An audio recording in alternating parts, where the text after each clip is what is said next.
Hola, ¿qué tal? Soy el pastor Fernando Sánchez, pastor de la Primera Iglesia Bautista de la ciudad de Ducor, California. Quiero compartir con ustedes nuestro tiempo devocional del día de hoy, donde vamos a meditar en Mateo capítulo número 14, partiendo del versículo número 22 hasta el versículo número 36. Le he titulado a esta meditación de la siguiente manera: Lecciones de una tormenta. Lecciones de una tormenta. En ocasiones nosotros vamos a sentir como que vamos pasando por una especie de tormenta en nuestra vida. Problemas que han llegado a nuestra vida, se nos ha complicado todo, entonces sentimos como que hay vientos huracanados que azotan nuestra vida y sencillamente sentimos una gran desesperación, incluso nos podemos llenar de miedo y de muchas dudas. En este pasaje de la Escritura, el Señor Jesucristo hace pasar a sus discípulos al otro lado del mar. Les da la instrucción directa de que se suban a la barca y que se adelanten al recorrido que Él los va a alcanzar más tarde. Los discípulos entonces obedecen a esta voz de Dios y ahora sencillamente en esta escritura nos dice que vienen vientos y viene una especie de tormenta y ellos están en medio de esa mar, metidos en una pequeña barca que se mueve de un lado y se mueve para el otro y comienzan ellos a tener un gran temor y un gran miedo. Bueno, referente a las tormentas de la vida, en lo personal creo que hay dos tipos de tormentas en la vida que podemos experimentar.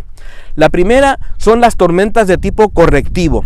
Son tormentas que Dios permite que nosotros experimentemos para hacernos corregir nuestra dirección.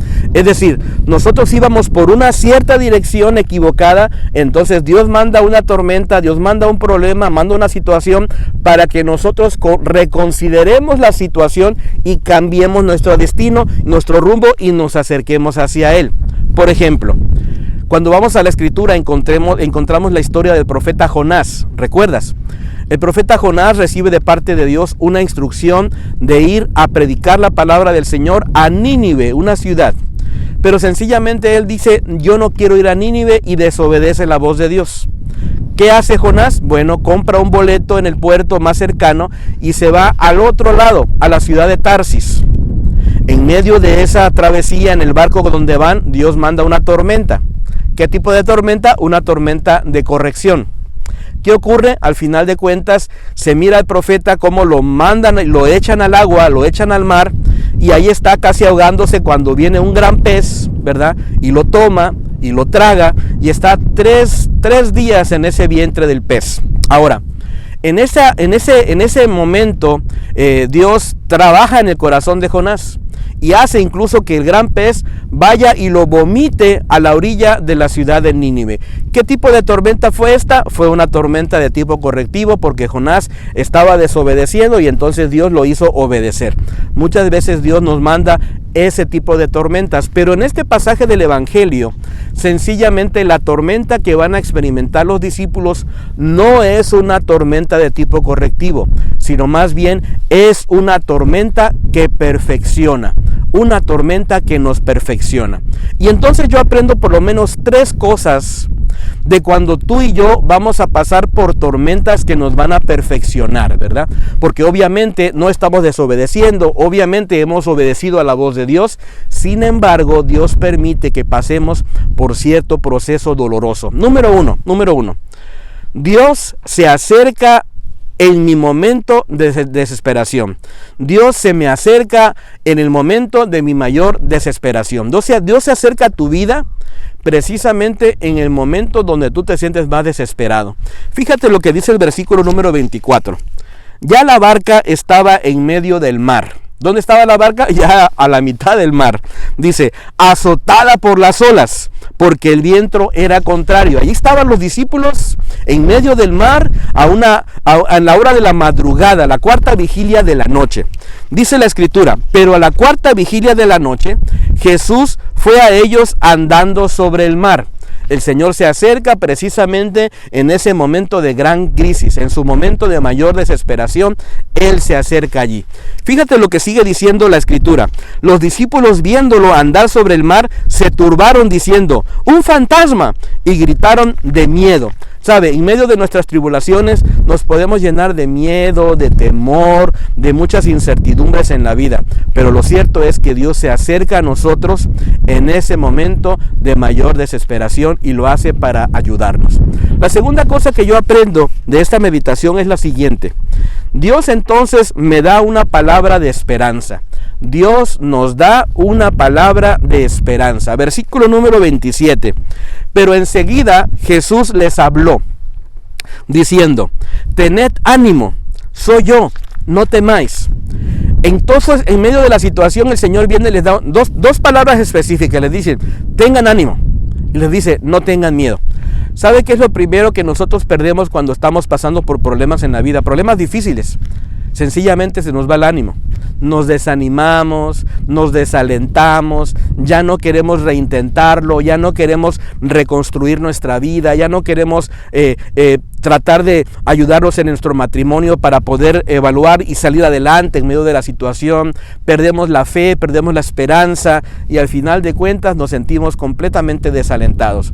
Es ahí donde nosotros necesitamos la palabra de Dios que nos dice a nosotros de manera personal: ten ánimo, ten esperanza, no tengas miedo.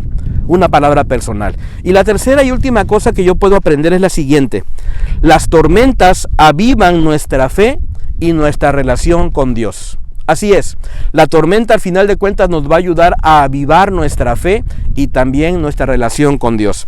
Versículo número 28 dice así: entonces le respondió Pedro y dijo: Señor, si eres tú, manda que yo vaya a ti sobre las aguas. Me encanta esto. Pedro, cuando ve la situación, entonces aviva su fe. Le dice: Señor, permíteme que yo también camine sobre las aguas para acercarme a ti. Y esto es el punto. Al final de cuentas, las tormentas avivan nuestra fe y nos permiten caminar sobre el agua al acercarnos más al Señor Jesucristo. Fíjate lo que dice el versículo número 29. Y él le dijo: ven.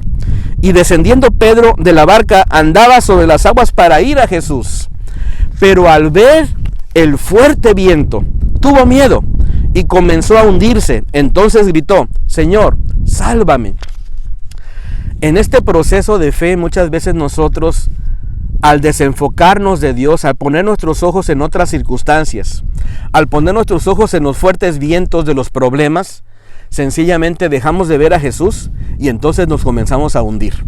Yo no sé cuál sea tu problema que estás atravesando en este momento, pero no veas el problema. Pon tus ojos en Dios. Pon tus ojos y tu mirada en este Dios todopoderoso que te puede ayudar en tu salud, que te puede ayudar en tu matrimonio, que te puede ayudar con esos problemas que tienes con tus hijos, que te puede ayudar a resolver esos problemas financieros que tanto necesitas que se resuelvan. Pon tu mirada en el Señor. Fíjate lo que dice el versículo número 31. Al momento Jesús, extendiendo la mano, lo sostuvo y le dijo: hombre de poca fe, ¿por qué dudaste? En cuanto ellos subieron a la barca, se calmó el viento. Entonces los que estaban en la barca se acercaron y lo adoraron. Me encanta esto. ¿Qué es lo que hace el Señor? Extiende la mano, levanta a Pedro, lo sostiene y lo saca de ese lugar y van arriba de la barca. Y cuando llegan a la barca, todos los demás que habían sido testigos de la situación no tienen otro recurso sino que adoran al Señor. Y te cuento algo: en medio de tu problema, en medio de tu dificultad, lo mejor que puedes terminar haciendo es doblar tus rodillas y adorar a este Dios todopoderoso que nos da la vida, que nos da la esperanza y que a pesar de las tormentas de la vida está con nosotros, acercándose para darnos una palabra personal y para sostener nuestra vida de en medio de cualquier dificultad. Hoy hemos aprendido entonces 3 cosas. Número 1, Dios se acerca en mi momento de mayor desesperación. Número 2, Dios me da una palabra de esperanza de manera personal. Y número 3, la tormenta aviva nuestra fe y nuestra relación con Dios. Espero que esta meditación haya sido de mucha bendición para tu vida y me encantaría poderte ver el día de mañana. Te mando un abrazo. Bendiciones.